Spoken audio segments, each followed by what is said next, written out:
La primera vez que Álvar Núñez Cabeza de Vaca entendió qué valía un hombre, fue mirando un trozo de carne que no debía existir, una playa gris, el aire pegajoso de sal y podredumbre, un casco partido a la mitad como una costilla abierta, hombres con la barba endurecida por el agua del mar, las encías negras, los ojos hundidos en la cara como si alguien los hubiese empujado hacia adentro, y en medio de ese cuadro, algo hirviendo en una concha, grasa rancia, cuero reblandecido y un puñado de raíces que sabían a tierra mojada. Alguien lo removía con un hueso, otro lloraba, pero no de tristeza.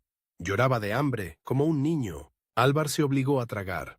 No por valor, por matemática, porque si no tragaba moría, y si moría, se quedaba enterrado ahí, sin nombre, sin gloria, sin esa única cosa que todavía lo mantenía erguido, el tiempo, porque Álvar Núñez no estaba perdido en América, estaba perdido en una cuenta atrás. Había salido para conquistar riquezas y regresar como un hombre importante, y lo que encontró primero fue esto: la verdad sin barniz de la conquista, el cuerpo humano convertido en inventario. El oro aún no aparecía, la fama tampoco, solo la certeza, asquerosa y fascinante, de que todo lo que había sido, hidalgo, funcionario real, señor, podía desaparecer en una semana de tormenta. Y ahora escucha esto.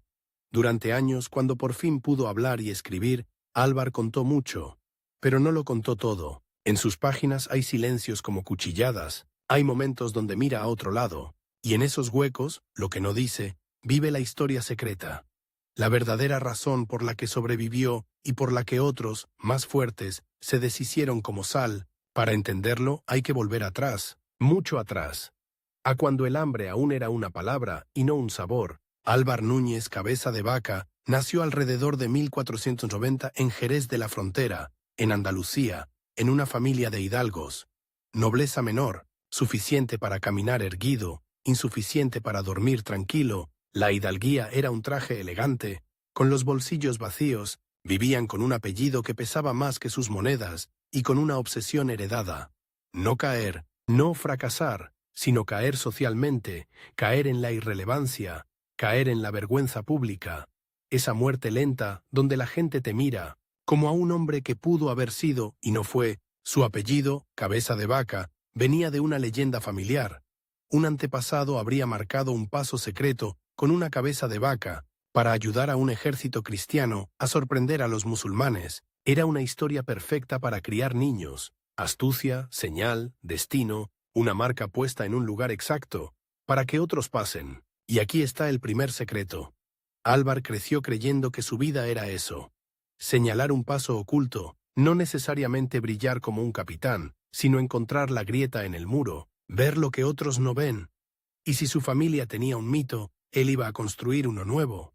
Con su nombre, en la Andalucía de su juventud, el mundo se había vuelto una máquina de noticias. Hablaban de islas, de rutas, de riquezas. El mar ya no era solo frontera, era carretera. Los puertos olían a alquitrán, sudor y promesa. Y la promesa era sencilla, brutal.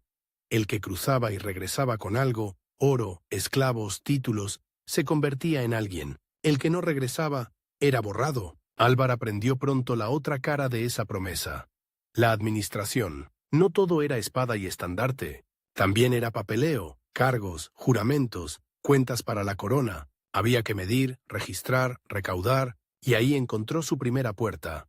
No era el guerrero más temido, pero sí podía ser el hombre que llevaba la caja, el que sabía leer el mundo como un balance. Eso lo colocó cerca del poder y cerca del peligro, porque en los grandes viajes, el cargo de tesorero no era un empleo cómodo, era una sentencia. El tesorero era los ojos del rey, y los ojos del rey incomodaban a los ambiciosos. Cuando se organizó la expedición que debía conquistar la Florida, el nombre en boca de todos era Pánfilo de Narváez, un hombre hecho de orgullo y filo, capitán duro, fama de inflexible, deseo de gloria. Él quería ser recordado como el que abrió una nueva tierra, y entonces aparece Álvar, no al frente, sino al lado, designado con un papel que parecía inocente y era una bomba: tesorero real y alguacil. En otras palabras, el contador y el policía de la expedición, el hombre que debía asegurarse de que el rey recibiera su parte y de que nadie hiciera trampas con el botín, si es que había botín.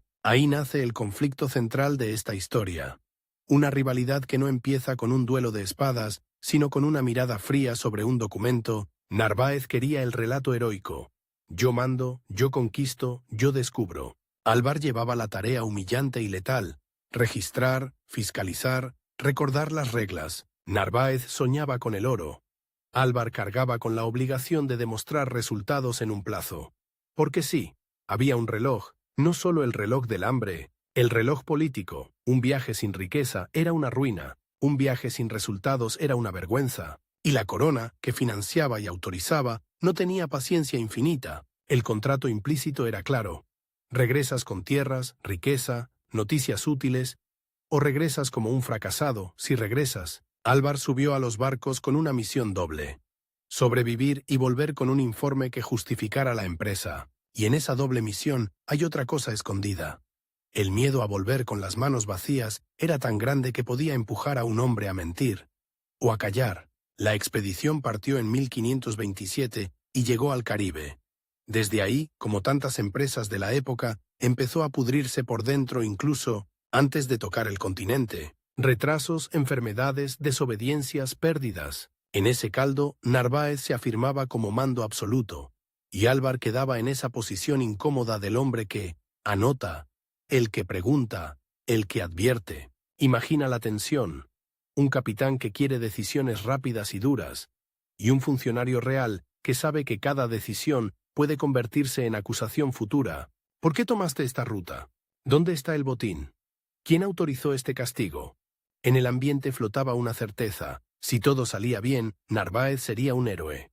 Si salía mal, Narváez buscaría un culpable. Y el candidato perfecto era el hombre de los papeles. Cuando por fin desembarcaron en la península de Florida en 1528, el paisaje no fue el de las fantasías europeas. No había ciudades de oro esperándolos. Había pantanos, mosquitos, bosques espesos, calor que te mordía la nuca, y pueblos indígenas que miraban a los recién llegados como se mira una amenaza. Narváez tomó una decisión que cortó la expedición como un cuchillo: dividir fuerzas, parte por mar, parte por tierra. Esa decisión, tan simple en boca de un capitán, era en realidad una condena posible. Separarse en un territorio desconocido equivalía a apostar la vida con dados cargados. Álvar lo sabía.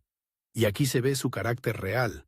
No el santo, no el mártir romántico, sino el hombre que calcula. Él intuyó el desastre, pero no tenía poder para frenarlo. Podía advertir, podía registrar, y podía, sobre todo, observar al capitán rival hundirse en su propia soberbia. El avance por tierra fue un descenso a lo animal. Los hombres, armados para la guerra y la conquista, acabaron robando comida como ladrones torpes.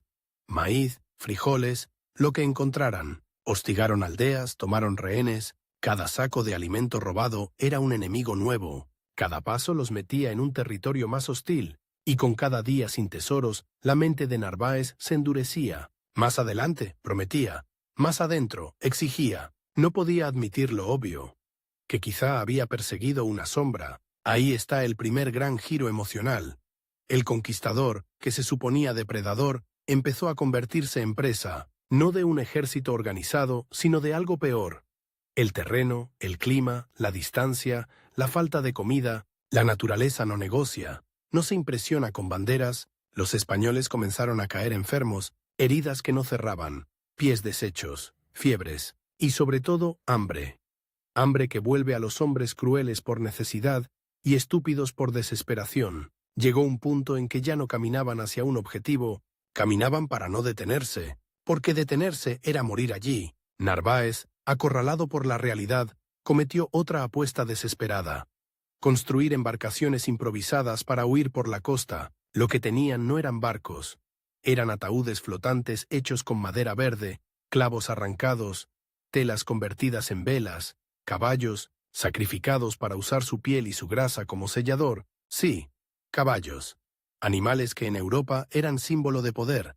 Aquí acabaron destripados para que los hombres no se hundieran. Y aquí aparece la imagen que te prometí: la conquista oliendo a tripa caliente y cuero húmedo, mientras hombres civilizados engrasan maderos con restos de animales para fabricar una posibilidad de fuga. Álvar participó en ese trabajo porque no participar era quedarse atrás. Pero mientras untaba grasa y ajustaba cuerdas, veía algo más.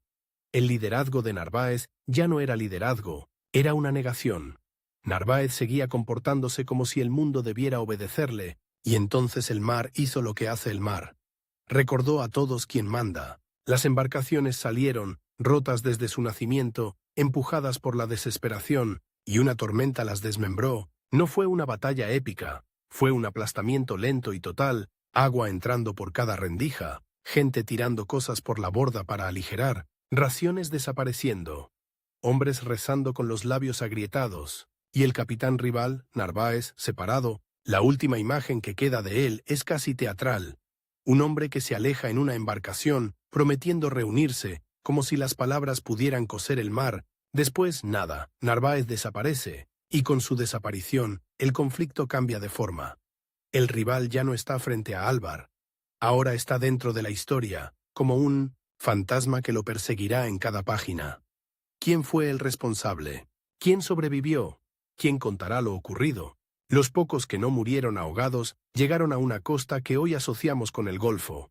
Arena, viento y cuerpos tirados como objetos. Algunos vomitaban agua, otros no se movían. La expedición, la gran empresa, la promesa de gloria, se había convertido en un puñado de hombres semidesnudos, temblando en el borde del mundo. Y aquí ocurre algo que casi nadie imagina cuando oye explorador. La primera conquista real de Álvar no fue un territorio, fue su propia degradación. Para sobrevivir, tuvo que aceptar lo que un hidalgo no debía aceptar jamás.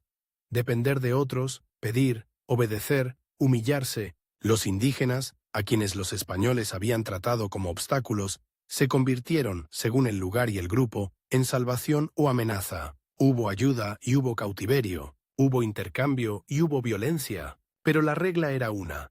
Ya no mandaban los recién llegados. En ese punto, Álvar comenzó a cambiar de piel. El tesorero que anotaba cifras empezó a aprender otro tipo de contabilidad. ¿Cuánta energía te queda al amanecer? ¿Cuánta agua puedes tragar sin enfermar? ¿Cuántas palabras necesitas para no parecer una presa? ¿Cuánta humildad es suficiente para seguir vivo sin perder el control por dentro? Y el tiempo seguía corriendo. No había un calendario clavado en un árbol, pero él lo sentía como una presión en el pecho. Cada mes perdido en ese limbo era un mes, en el que su nombre se borraba en España y su futuro se cerraba. Cada día era una deuda nueva. Y lo peor era esto. Si regresaba sin gloria, sin oro, sin un relato convincente, sería juzgado no como víctima, sino como inútil. Álvar, en silencio, empezó a construir lo único que podía salvarlo. Una historia lo bastante fuerte como para justificar su supervivencia, lo bastante extraña como para fascinar, y lo bastante cuidadosa como para ocultar lo que no convenía decir en voz alta, porque aunque todavía no lo sepa, el hombre que cocina cuero y raíces en una concha está aprendiendo algo crucial. La supervivencia no es solo física, la supervivencia también es política, y quien controla el relato, controla el veredicto. Lo que viene después no es una aventura lineal, es una metamorfosis, un español que dejará de ser conquistador para convertirse en algo inquietante. Un hombre que cruza América sin ejército, sin mapas, sin caballos, y aún así llega al final, y no llegará como empezó. El viento de esa costa no soplaba, raspaba, se metía en las costillas como si quisiera limpiarles la carne. Los sobrevivientes, un puñado, nada más, no tenían ya aspecto de soldados. Parecían restos expulsados por el mar, y el mar, que suele tragarse los nombres, les había hecho un favor cruel. Los dejó vivos, para que aprendieran a desear no estarlo. Al principio todavía intentaron mantener una ilusión de mando, un gesto español, casi automático. Enderezar la espalda, hablar fuerte, imponer un orden. Pero cuando no tienes comida, el orden dura lo que dura la saliva en la boca. Los grupos indígenas de la zona aparecían y desaparecían como sombras. A veces con curiosidad, a veces con la mano cerca del arco, a veces con algo que podía ser compasión o simple cálculo, porque también ellos miraban a esos hombres y pensaban lo mismo. ¿De qué sirven? ¿Qué comen? ¿Qué traen?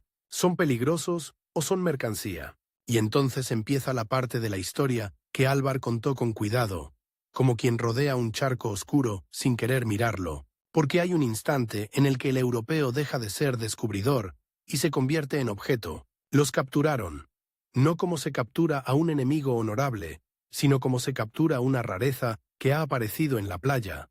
Los separaron, los movieron, los observaron, les marcaron la vida con reglas que no entendían, y ahí, en esa oscuridad, aparece el primer gran giro.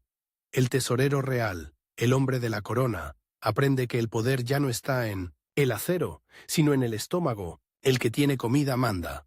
El que no la tiene se adapta o muere. Álvar empezó a vivir como esclavo, como sirviente, como carga. Hubo trabajos que en España habrían sido vergüenza, y aquí eran oxígeno.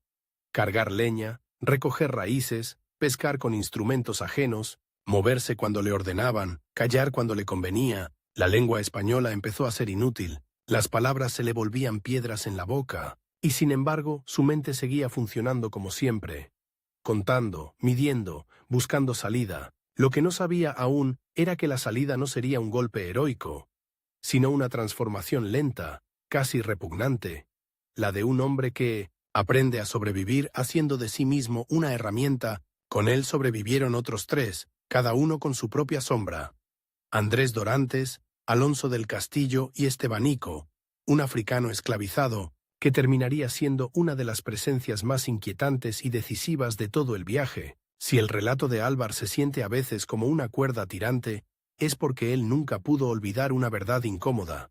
En esa costa, su título valía menos que la capacidad de Estebanico para leer miradas y caminar sin romper el aire. Y aquí nace el nuevo rival, no el capitán desaparecido en el mar, no el fantasma de Narváez, sino un rival mucho más peligroso, porque caminaba a su lado y respiraba el mismo miedo. Dorantes. Dorantes era noble, ambicioso, y tenía una cualidad que Álvar detectó demasiado tarde. Sabía convertir la supervivencia en moneda, sabía negociar con personas, sabía convencer, y sobre todo sabía algo esencial. Cuando regresaran, si regresaban, habría un solo premio verdadero. No el oro, sino el crédito. ¿Quién sería el héroe del desastre? ¿Quién se llevaría los oídos del rey? ¿Quién se quedaría con la historia? A partir de ese momento, su rivalidad no sería a gritos ni con espadas, sería con silencios, con decisiones pequeñas. ¿Con quién habla primero? ¿Con quién cura a quién? ¿Con quién se presenta ante un grupo indígena como líder? ¿Y quién aparece detrás, como sombra que confirma o desmiente? Porque sí, Álvar empezó a curar, no por iluminación divina, como luego algunos quisieron imaginar, sino por pura lógica desesperada, en ese mundo sin pan, sin pólvora, sin refuerzos. Un extranjero solo sirve si tiene una utilidad, y la utilidad más poderosa, en una tierra donde el dolor se atiende con rituales y plantas, era esta: hacer creer que puedes aliviar el sufrimiento. Álvar observó cómo curaban ellos, vio soplos rituales, cantos, masajes, plantas machacadas, vio heridas infectadas, fiebres, diarreas que mataban sin drama, y probó. Probó con manos, con palabras, con gestos. A veces funcionaba, a veces no. Y cuando funcionaba, la diferencia era brutal. Pasabas de ser carga a ser protegido, de ser boca inútil a ser alguien a quien conviene mantener vivo. Ahí está el detalle escondido que pocos aceptan. El gran explorador de Norteamérica no avanzó por fuerza militar, avanzó porque se volvió valioso como una especie de curandero ambulante, y esa máscara, aunque naciera de la necesidad, empezaba a cambiarle la cara por dentro, porque cuando alguien cree que lo salvas, te mira como si fueras otra cosa, y esa mirada alimenta. Pero el tiempo seguía corriendo, y ahora, además, tenía una fecha que no dependía de él. La estación, cuando llegaba el frío o la temporada de escasez, los grupos se movían, se tensaban, se volvían más duros. En épocas de hambre, la rareza extranjera podía dejar de ser útil y convertirse en un lujo. Y un lujo, en un mundo de hambre, se corta como se corta una rama seca. Álvar se impuso una cuenta atrás mental. Antes de la próxima estación mala, antes de que el hambre apretara otra vez, tenía que conseguir algo que en ese momento parecía imposible: reunirse con los otros y escapar hacia el oeste, donde imaginaba que, de alguna manera, habría españoles, y si no había españoles, al menos habría otra costa, otro camino, otra oportunidad de no pudrirse en ese limbo. La primera gran fuga no fue heroica, fue miserable. Fue una huida de noche, con el cuerpo dolorido, con la piel marcada por años de sol y trabajos, con el miedo de que un grito los devolviera a la cuerda. Corrieron como animales que han aprendido a no hacer ruido, Y cuando por fin se reunieron, los cuatro, no se abrazaron como hermanos, se miraron como se miran los sobrevivientes de una misma desgracia. Con alivio, sí, pero también con sospecha, porque el hambre no solo devora carne, también devora confianza. Y ahora viene una secuencia que funciona como veneno lento. Caminaron durante meses y años pasando de un grupo indígena a otro, a veces como cautivos, a veces como huéspedes vigilados, a veces como comerciantes, intercambiando conchas, piedras, pequeñas cosas, solo para poder moverse, y en cada lugar la historia se repetía con variaciones. Al principio los miraban como monstruos, después como herramientas, al final, como algo a lo que conviene no dejar ir del todo, así que tuvieron que volverse expertos en irse sin que pareciera una huida, en prometer regresar, en decir mañana, en curar rápido para que te dejen partir, en fingir que tu destino no amenaza a nadie. El paisaje cambiaba, pero la sensación era la misma. El continente se les abría como un cuerpo enorme, lleno de cicatrices, bosques que olían a resina caliente, llanuras donde el sol te aplasta la nuca, ríos que parecen cinturones de barro, noches donde el frío te muerde los dedos y te hace pensar que dormir es rendirse. Y mientras caminaban, la rivalidad entre Álvar y Dorantes crecía como una planta torcida. Dorantes tenía algo que Álvar no podía ignorar.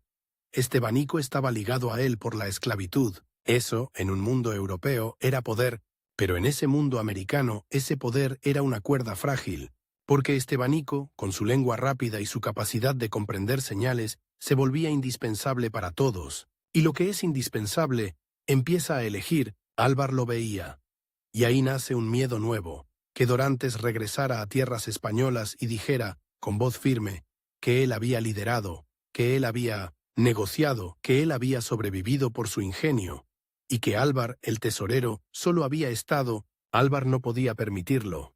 No porque fuera vanidoso, sino porque su vida dependía de esa historia. En España, el que solo estuvo, vuelve a la nada. El que hizo, vuelve con cargos, posibilidades. Así que Álvar empezó a jugar el único juego que sabía jugar, el del relato. Se colocaba donde pudiera ser visto, tomaba iniciativas pequeñas pero visibles, se ofrecía como sanador, hablaba cuando hacía falta, callaba cuando convenía, y anotaba en su cabeza cada escena útil, cada imagen que luego podría convertirse en prueba de su importancia. Hubo momentos horribles, de esos que te dejan un olor en la memoria, días de diarrea donde el cuerpo se vacía hasta doler, y te das cuenta de que la muerte puede ser simplemente deshidratación, heridas que se infectan y se vuelven negras, piojos, piel agrietada, el sabor constante de lo que no es comida, raíces amargas, pescado medio crudo, lo que se pueda, y una vez más ese borde asqueroso del que casi nadie habla, el rumor, la tentación, el susurro de que el ser humano, cuando cae demasiado bajo, deja de ver al otro como persona y empieza a verlo como carne. Álvar lo insinúa en su relato con una prudencia que grita, como si al escribir supiera que hay cosas que no se confiesan sin pagar un precio, y entonces llega el segundo gran giro, el que convierte su marcha en leyenda, el momento en que dejan de ser simples sobrevivientes y se vuelven para muchos pueblos una especie de procesión extraña. 4 hombres medio espectrales que pasan y curan, y a los que se atribuye un poder que no entienden del todo. La fama viaja más rápido que los pies. Llegaban a una aldea y ya los estaban esperando, a veces con esperanza, a veces con miedo, a veces con una mezcla peligrosa, esperanza desesperada, y la esperanza desesperada puede ser violenta si no se cumple. Ahí entra la limitación más clara de tiempo. En una ocasión, y se les repitió en distintas formas, les marcaron un plazo con la lógica simple del mundo duro. Si no curas antes de que termine la luna, si no funciona, si no sirve, no te quedas. No hacía falta una amenaza explícita, bastaba ver cómo miraban a un enfermo y luego a ellos, como si dijeran, este cuerpo enfermo y tu cuerpo extranjero están en una balanza, uno se salva, el otro paga. Álvar aprendió a curar con teatralidad, a hacer gestos que parezcan seguros, a tocar sin temblar, a rezar en voz alta, no solo por fe, sino porque el sonido de una oración en boca de un hombre hambriento puede funcionar como cuchillo y como escudo, y cada curación que salía bien los empujaba un poco más hacia el oeste, hacia el rumor de que algún día encontrarían gente como ellos, pero no todo era milagro. Había noches en que Álvar se quedaba mirando al techo de ramas y pensaba, ¿y si mi utilidad termina mañana?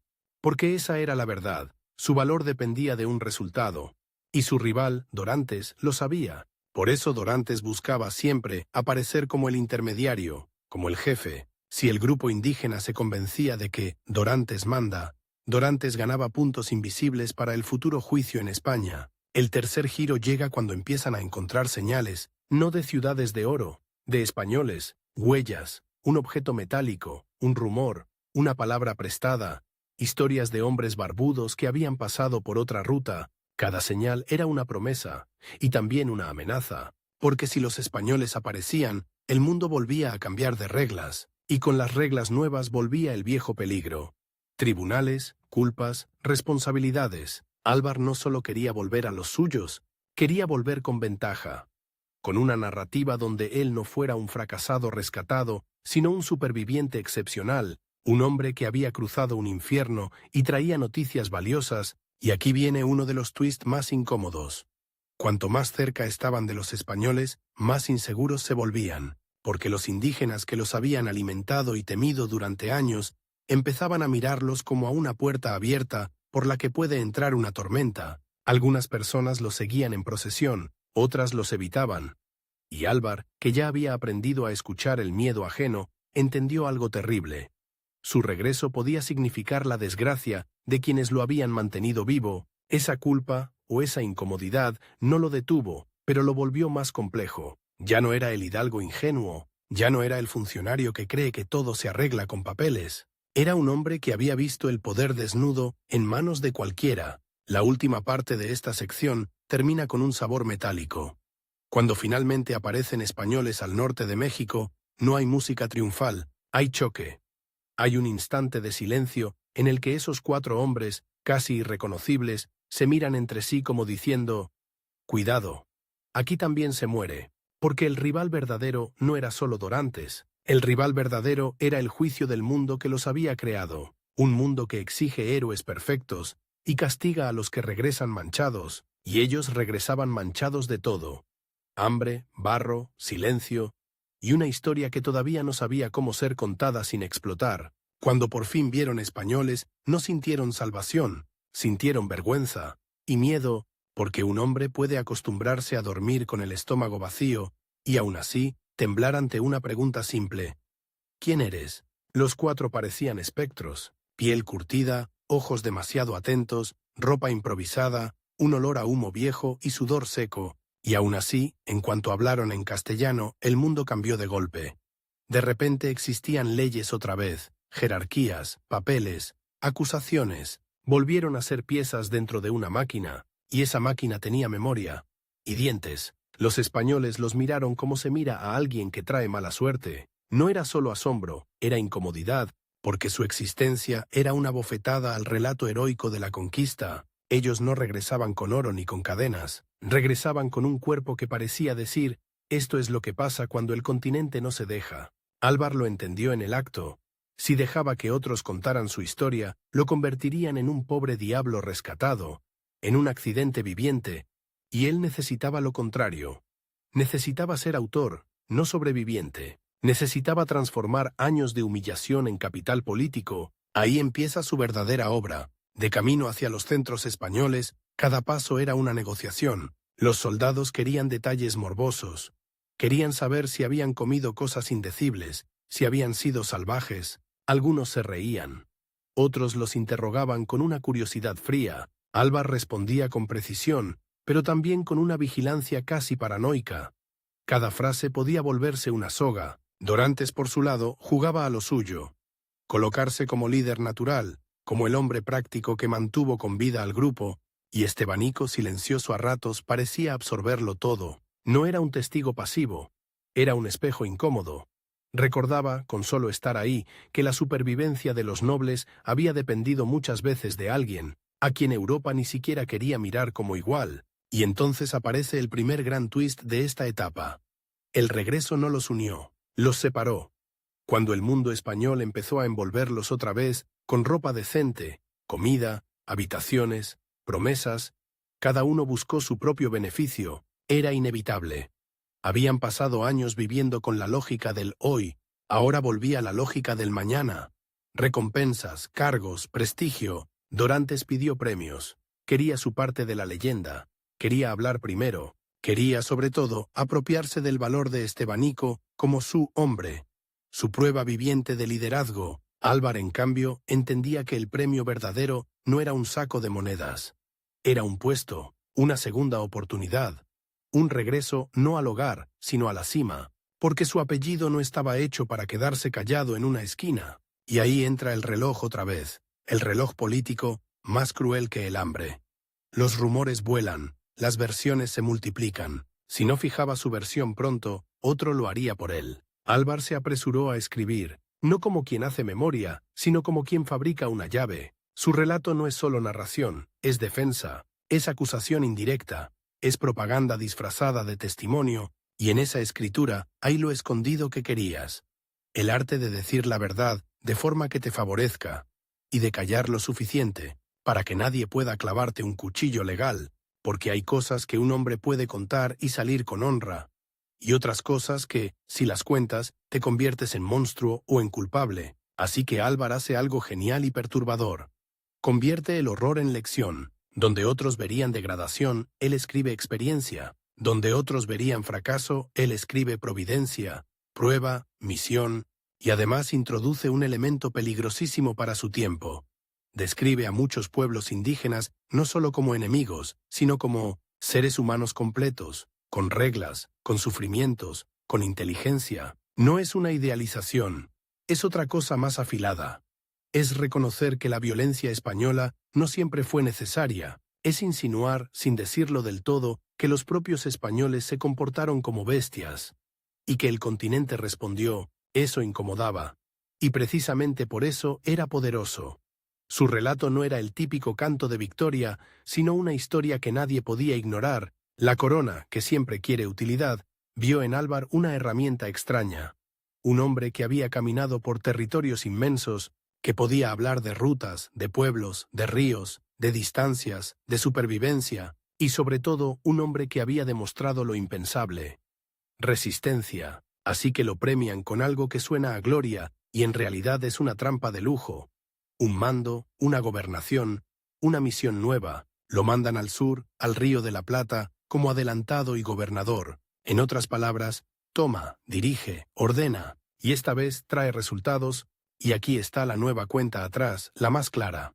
En el Río de la Plata no basta con sobrevivir. Allí, si no impones autoridad, te devoran tus propios hombres, y si no produces riqueza, te muerde la burocracia desde España. Álvar llega con una presión doble. Demostrar que su historia anterior no fue un accidente, sino la prueba de que podía gobernar el caos. Pero el caos ya tenía dueño. En el Río de la Plata, la colonia española era una herida abierta.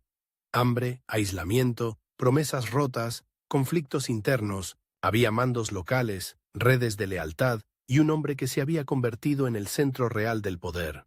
Domingo Martínez de Irala no necesitaba títulos brillantes.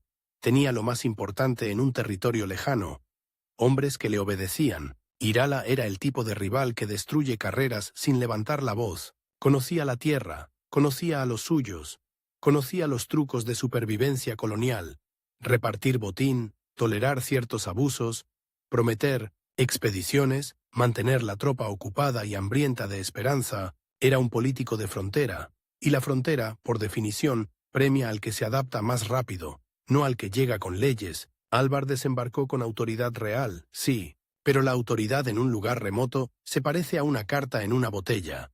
Bonita, oficial y fácil de ignorar. Desde el primer día, Irala lo midió, lo olfateó, lo juzgó, y Álvar, que venía de sobrevivir a un continente, sintió un tipo de peligro que no huele a selva ni a pantano.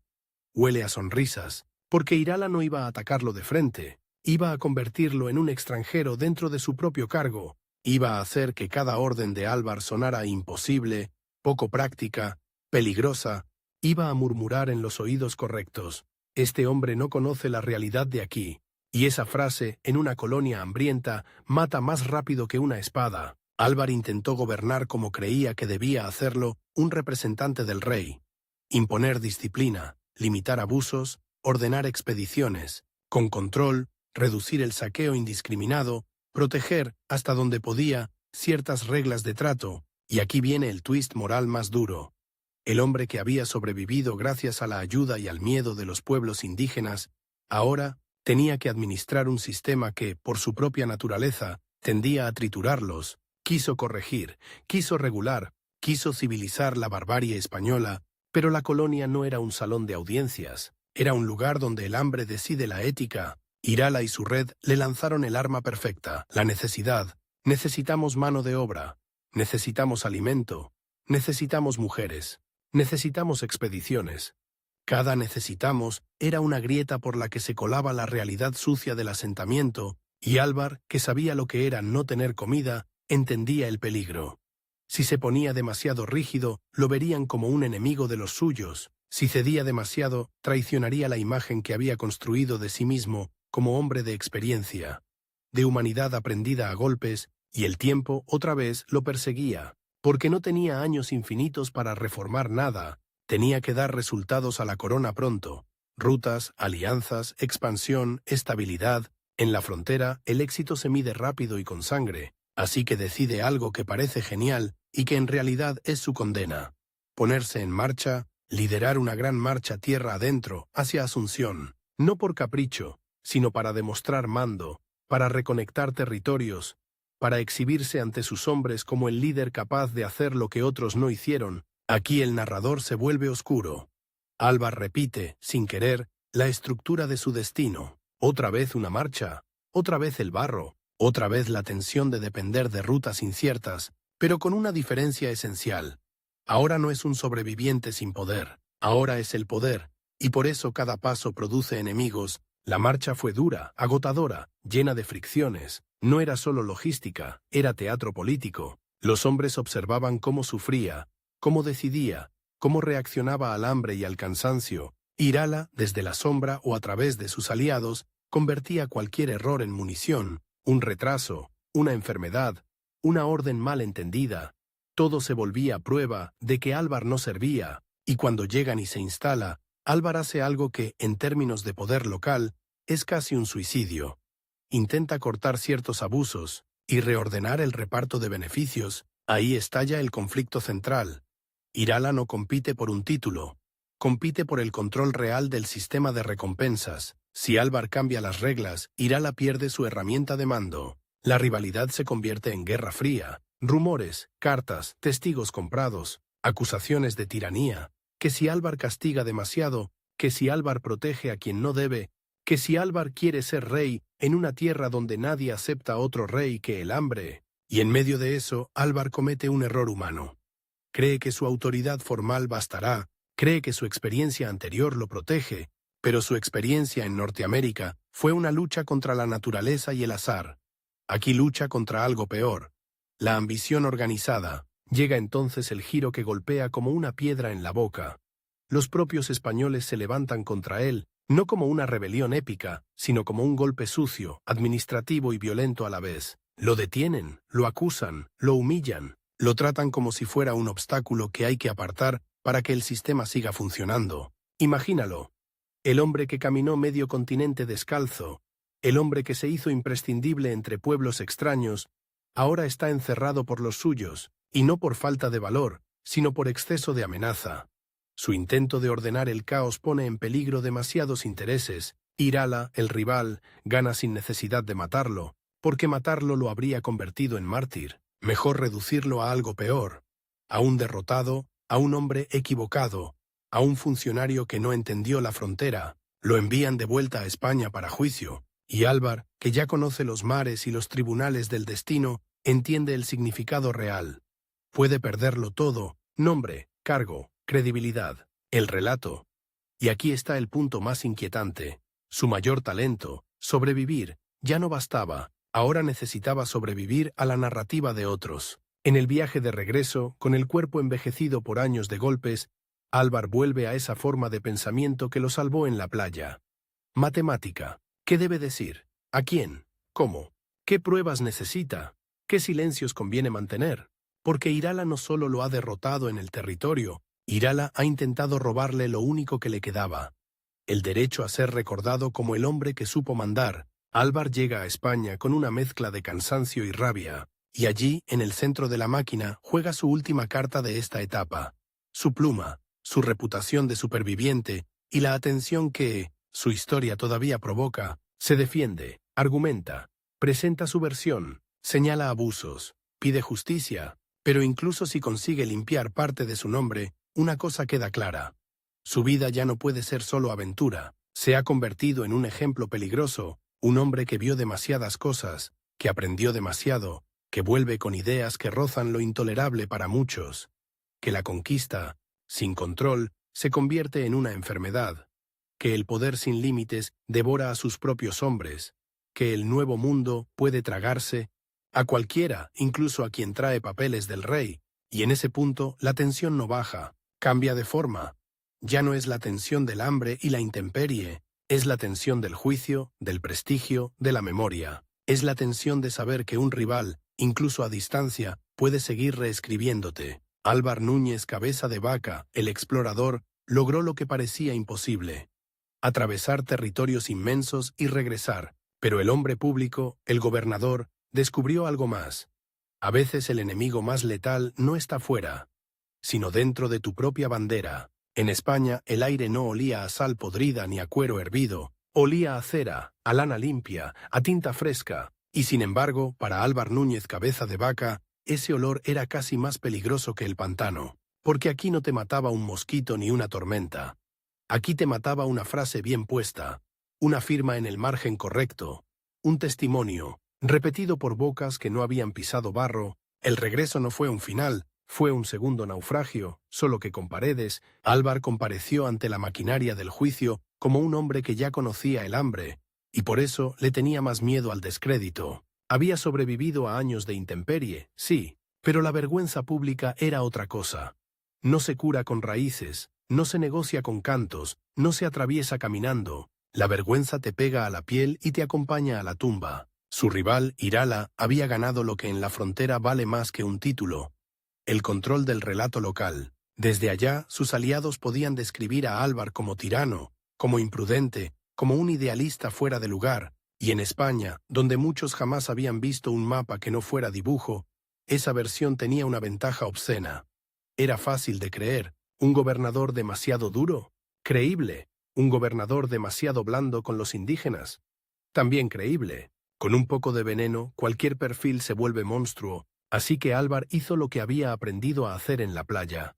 Tragó algo repugnante para seguir vivo, solo que esta vez no era grasa rancia, era paciencia. Paciencia para escuchar acusaciones sin saltar, paciencia para responder con exactitud, paciencia para aceptar que en los pasillos se hablaba de él como de una rareza.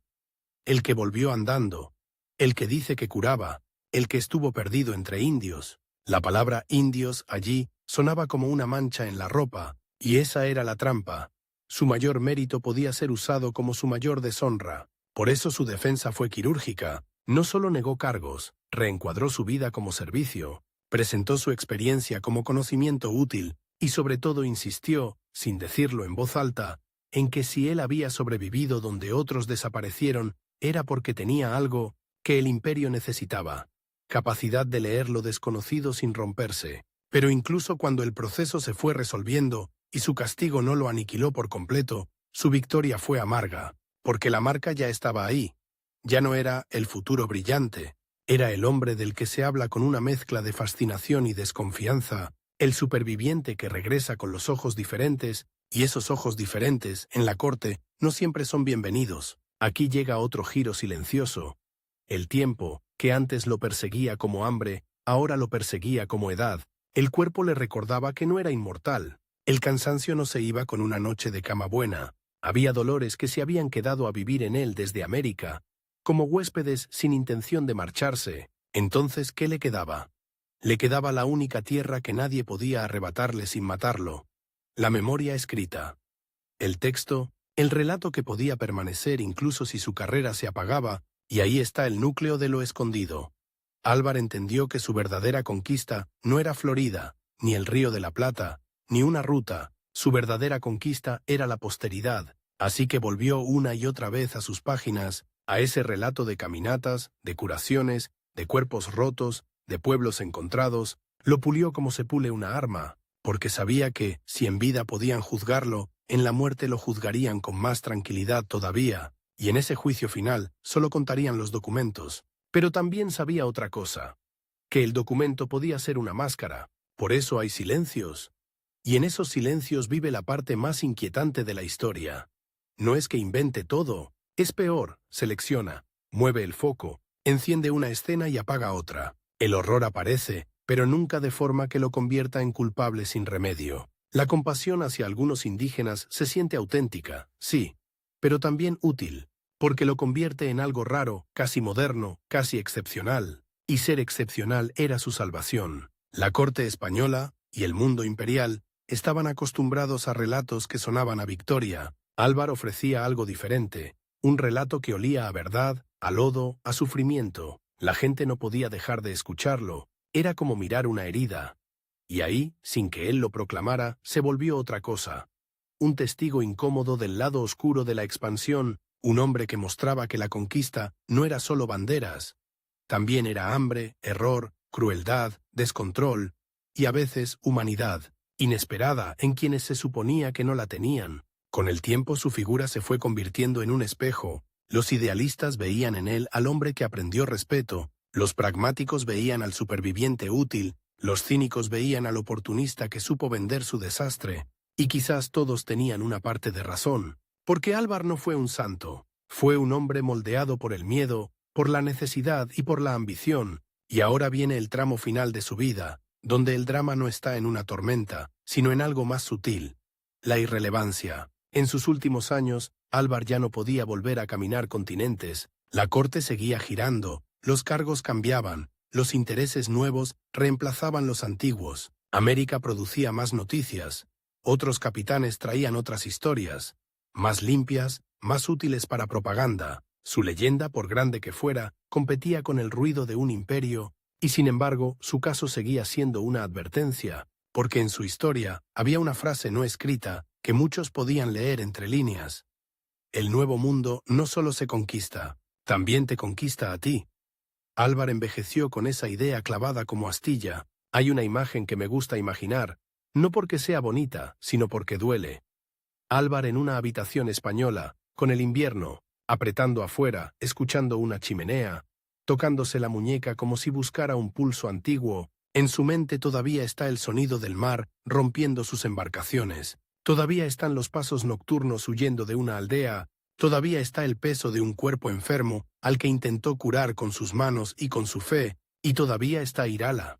Porque la rivalidad, aunque ya no sea duelo directo, lo acompaña como una sombra legal. Irala es la prueba de que el poder real no siempre pertenece al que tiene el título, sino al que maneja la red, y esa lección, amarga, posiblemente lo persiguió hasta el final. No es casualidad que su vida tenga esa forma cruel.